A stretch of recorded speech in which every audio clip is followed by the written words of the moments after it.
Next story I wanted to talk about is about a guy named Tommy McMurtry. It's been a while since I've talked about him, but let me give you a little bit of background on who he is. A couple years ago, the atheist YouTube community participated in something called the Pumpkin Saga. I don't know if you guys are aware of this. Basically, this guy, Tommy McMurtry, decided to hold an event with members of his church and members of his organization. It was called Make America Straight Again. It was a vehemently anti-gay rally, for lack of a better term, I guess. They were holding an anti-gay convention, maybe? I guess convention would be the right word. They ended up having to hold the convention at one of their churches in Florida, I believe, because they were kicked out of every venue that they tried to hold it in. There's a reason that they held it in Florida, though, and there's a reason why they held it on the specific date that they did. Do you guys remember the Pulse nightclub? There was this terrible event that took place there a few years ago. June 12th, 2016 is when this happened in Pulse nightclub. It was an anti-gay situation that unfolded. A really, really ugly situation.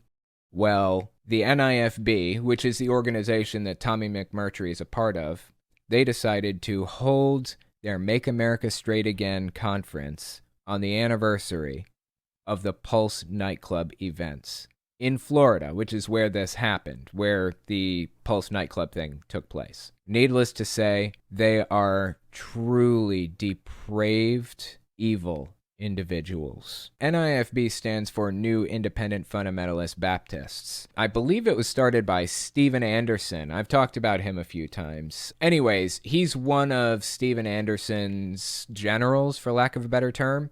He's the leader of one of the churches in the NIFB. I haven't covered him in a while, but I wanted to cover him again because he's been saying some real weird shit lately. But before we talk about his latest clips, let's take a look at this old video, June 2019, right in the middle of the Pumpkin Saga, when he was about to hold the Make America Straight Again conference. He decided to come out on record, tell us his thoughts about the LGBT community. We know they have always been around. We've read the book of Genesis, okay? Nobody's saying they're never around, but there was a time when society, when our country saw them for what they were, and they put them in their place 6 feet under. And unfortunately, we have forgotten that in our country. I just want to make sure everybody knows where he stands on this issue. He wants to make sure you understand where he stands on this issue too, or he wouldn't have put this video out. He got a lot of bad press coverage for this, but he doubled and even tripled down. He didn't make a mistake when he said this. He knew what he was saying, and he said it deliberately. That's how he feels. This one is from late February 2021. This is one of his newer clips I wanted to watch. Check this one out. In this one, he's talking about bigger pastors from his broader movement, televangelists like Hank Kunneman and others like that. Listen to this. All these preachers, they thought I was going to be one of these hipster skinny jean types. But yet, at the same time, here we are, I'm one of the poster people that are against them. Yeah. And where are all of you? Right. Where's all these big names? The big names will go and they'll take little digs here and there at the big conferences to get a bunch of amens out of the people in the pews. So they consider themselves underdogs, I guess. They're kind of talking trash about the big names like Hank Kunneman and Kenneth Copeland and others like that. Keep listening, it gets worse. Yeah, and you know what? I'm just going to just say this right here too. Okay, I'm not stupid, all right? I'm very socially aware. There's a lot of old IFBers that enjoy me going at the trendies. I don't know what a trendy is. I tried to look this up, tried to figure it out. I assume is that like the new version of libtard cuckflake? I assume that's what he's talking about when he says trendy. I don't know. They cheer me on going after the trendies, but at the same time, they throw me under the bus in a heartbeat. I am an expendable. We've had this discussion before. Yep. This is like his persecution complex coming out on full display. It's like a prerequisite to be in this belief system. You have to feel like you're persecuted. You have to display to everybody around you that you're persecuted. But once again, it gets worse than this. Keep listening. They are the Jews. We are the lewd fellows of the baser sort. That's right. It's weird how they keep comparing their enemies to Jews, right? This isn't the only instance of it. Why do they keep comparing their enemies to Jews? It's that kind of thing that makes me think people are anti-Semitic, okay? You don't have to come out and say, I don't like Jews, for me to think you're anti-Semitic. It's just fucking strange when you come out here and keep comparing people that you don't like to Jews. What the fuck is going on here? Why do you keep doing this shit? It's just weird. They have people that they don't like. And they're laughing because they know that reference is going to catch people's attention. They have stirred us up and have sent them after them. And if we get burned, they're still in the clear. Yeah, well, that's that, Tommy. He's an extremist. He's a wacko. Yeah, he's a wacko. Yeah. He's too mean to the. He's wrong on eschatology. Yeah. So yeah, I listen. I'm not stupid, folks. Yeah. If there's any appearance of anybody from the IFB liking me, it's just I'm an expendable. I'm doing their dirty work for them. I'm not stupid. Okay. And you know what? That's fine. My feelings aren't hurt, but I get it. It's so funny too. Nathan Cravat. Every time somebody's starts agreeing with me whenever there's some kind of argument going on, he immediately gets on. Did you know Tommy says homophobic slurs? I won't say. I don't want to get a strike right now. You literally just said it. This is so fucking sad, man. This guy is obsessed with two things. Persecution complex. I'm sorry, three things. Persecution complex, blaming the Jews for things, or at least accusing people of being like Jews, and using slurs. Those are his top three favorite things of all time. It's so fucking sad. There's nothing else in his life that has any meaning. Check out this next clip. This is late January 2022. He had some interesting things to say about feminism. You know what, ladies? If you don't feel like you're getting this sometimes, you know what? Maybe it's the feminist movement, that's messed us guys up. Maybe that's what killed chivalry. And so, we need more ladies standing up against the Ellen DeGenerates and the Harpies on The View and people like that. You need to stand up against that. You need to. Harpies on The View? I've never heard that before in my life.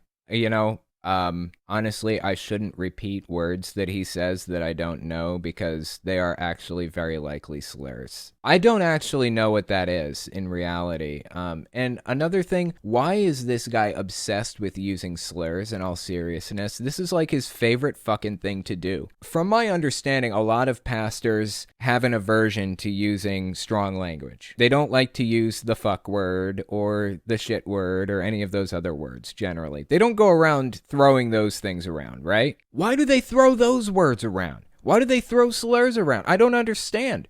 These are words that I don't say because they're fucking disgusting to me to say things like that. To boil somebody down into a single characteristic, a single stereotype about themselves. For some reason, that just goes right over these people's heads. The more extreme the pastor that I cover, the more likely they are to use slurs. I don't get it. I don't get why they are so obsessed with it. Oh, and that last point isn't lost on me either. His obsession with feminism and blaming everything on it. First it was the Jews, and now it's feminism. I guess we know where his priorities lie. The Ellen DeGenerates and the Harpies on The View and people like that. You need to stand up against that. You need to speak out against the Beth Moores and what's the lady that looks like Joker? Joyce Meyer, right? I don't know who he's talking about right now, but whatever. You need to stand up against people like that too, because they're ruining things for you. Guys are listening to what they're saying, and then you know what they're doing? They're starting to treat you like men.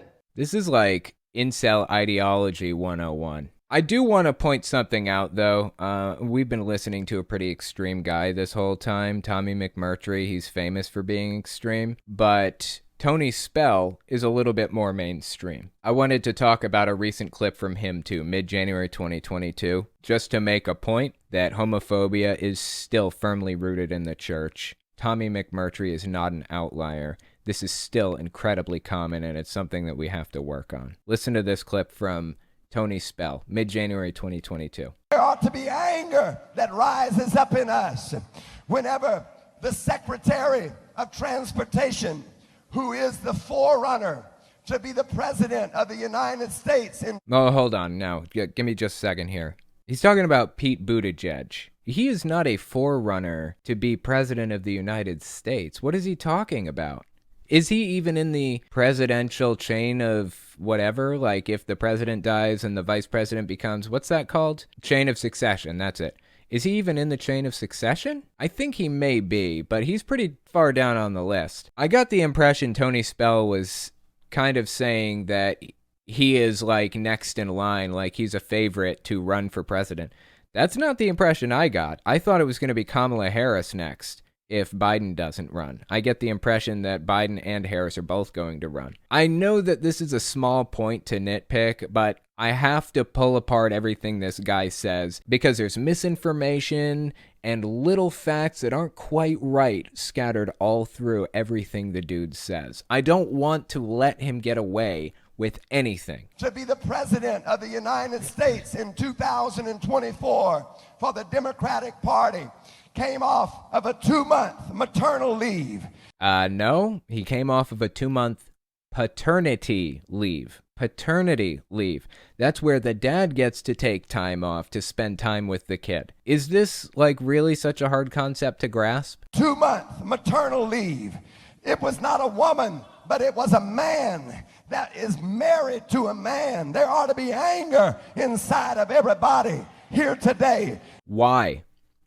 Why ought there be anger in everybody today? Why did this guy stand up when he started talking about this? Because this is a mainstream idea. Homophobia and hatred like this is mainstream in the Christian community still. In the evangelical community. This is a problem that still needs to be resolved.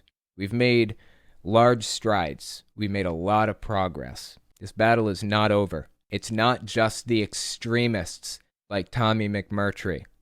They're not the only ones doing this. He's one of the few that use slurs regularly. I really don't think that's terribly common, although it happens. But he's not the only one preaching the message.